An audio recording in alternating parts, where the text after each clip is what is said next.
ตารางเมตรละ 4,000 บาทมีทอนนะครับประตูสแตนเลส304แท้แน่นอนนะครับ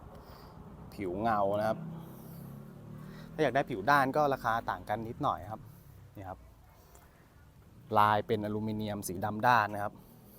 อลูมิเนียม4 นิ้วครับเลือกสีเลือกลายได้มีประมาณ10 สี10 ลายนะครับหลังนี้เลือกเป็นสีดำด้านนะครับช่องไฟสแตนเลสตรงนี้สามารถเลือกได้ว่าจะเอา1 ซี่ 2 ซี่หรือ3 ซี่นะครับ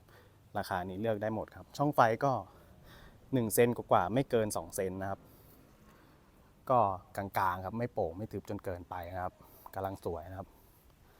ราคา 4,000 มีทอนต่อตารางเมตรนะครับ